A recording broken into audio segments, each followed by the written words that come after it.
ഭക്ഷിച്ചു. നബി കൈകഴുകി വെള്ളം കുടിച്ചിട്ട് വരാമെന്ന് പറഞ്ഞു നബി അങ്ങോട്ടോ നടന്നു മറന്നുപോയി. അല്പസമയത്തിന് ശേഷം നബി തിരിച്ചു. അപ്പോഴല്ലേ തമാശ മക്കളെ, നബിയുടെ വാണ്ടത്തിലുണ്ടായിരുന്ന ബാക്കി ഒരു റൊട്ടി പോയി കാണാനില്ല. നബി അന്വേഷിച്ചു. നബി അയാൾ കൂടെ ഉണ്ടായാളോട് ചോദിച്ചു, ഞാൻ എടുത്തിട്ടില്ല നബിയെ, ഞാൻ കണ്ടിട്ട് പോലുമില്ല. അയാൾ പറഞ്ഞു. അവർ യാത്ര തുടങ്ങി. വയലുകളും മേടുകളും താണ്ടി നടന്നു. കുറച്ചു കൂടി നടന്നപ്പോൾ ഒരു വലിയ പർവ്വതത്തിന്റെ അടുത്തെത്തി. അവിടെ നിന്ന് കുറച്ചുകൂടി പോയപ്പോൾ കുറെ മാൻപാടുകൾ ഓടി മാറിയുന്നത് കണ്ടു. ഹായ്, എന്തൊരു ഭംഗി! നബി അതിൽ നിന്ന് ഒന്നിനെ മാടി വിളിച്ചു. നബിയുടെ അടുക്കലേക്ക് അത് ഓടി വന്നു. നബിയുടെ ശരീരമാകുന്ന തൊട്ടരുമ്പിൽ വാലാട്ടി നിന്നു.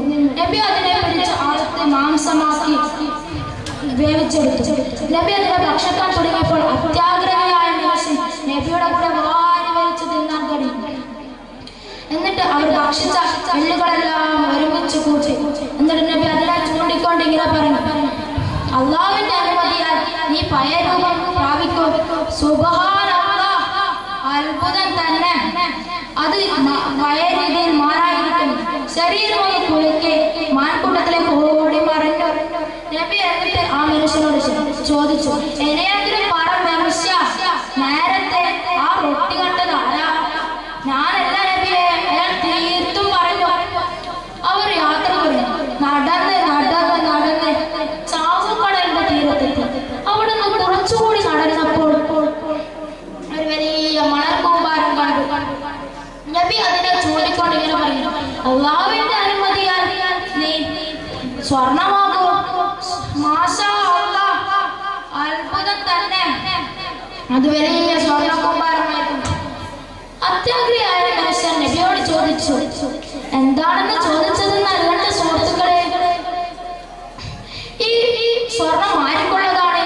നബി പറഞ്ഞു, ഇതിൽ 2 ഭാഗം നമുക്കുള്ളത്. ഒരു ഭാഗം നേരത്തെ റൊട്ടി കട്ടി ആ കള്ളം. അപ്പോൾ അത്യാഗ്രഹിയായ മനുഷ്യൻ പറഞ്ഞു, നബിയെ, നേരത്തെ റൊട്ടി കട്ടത് ഞാനായിരുന്നു. അപ്പോൾ നബിയോട് അയാൾ ചോദിച്ചു, നബി ഈ 3 ഭാഗം തരുമോ? നബി പറഞ്ഞു, ഇത് നിനക്ക് തരാം, പക്ഷേ ഇത് നിനക്ക് നല്ലതല്ല. ഇതും പറഞ്ഞു നബി അങ്ങോട്ടും നടന്നു മറഞ്ഞു. അയാൾ വേവലാതിയോടെ അങ്ങോട്ടും ഇങ്ങോട്ടും നടന്നുണ്ടായി. എന്തിനാണ് അറിയേണ്ട സുഹൃത്തുക്കളെ, ഇതെങ്കിലും ചാക്കിലാക്കി കൊണ്ടുപോകണം. അയാൾ അതിന്റെ അത്യാഗ്രഹത്തിലായിരുന്നു. അങ്ങനെ അയാൾ തേടിക്കൊണ്ടിരിക്കുമ്പോൾ 2 ഭീമന്മാർ വരുന്നു. അതിൽ ഒരു ഭീമൻ, അതിൽ പകുതി നമുക്ക് എന്റെ കഥ കഴിച്ചായിരുന്നു. അപ്പോൾ പേടിച്ചു മേടിച്ചു. അപ്പോൾ അവർക്ക് മനസ്സിൽ ഒരു ബുദ്ധി തോന്നി. എന്താണെന്ന് ബുദ്ധി അറിയേണ്ട സുഹൃത്തുക്കളെ, ഒരാളോട് പറഞ്ഞു, നീ പോയി മാർക്കറ്റിൽ പോയി ഭക്ഷണം ചാക്ക് വാങ്ങിക്കാൻ വരാൻ പറഞ്ഞു.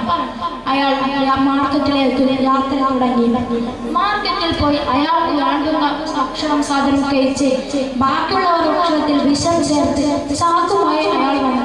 ഇവിടെ അയാൾ എത്തുമ്പോൾ കൊല്ലാൻ കാത്തിരിക്കുകയായിരുന്നു ബാക്കിയുള്ള 2 പേരും.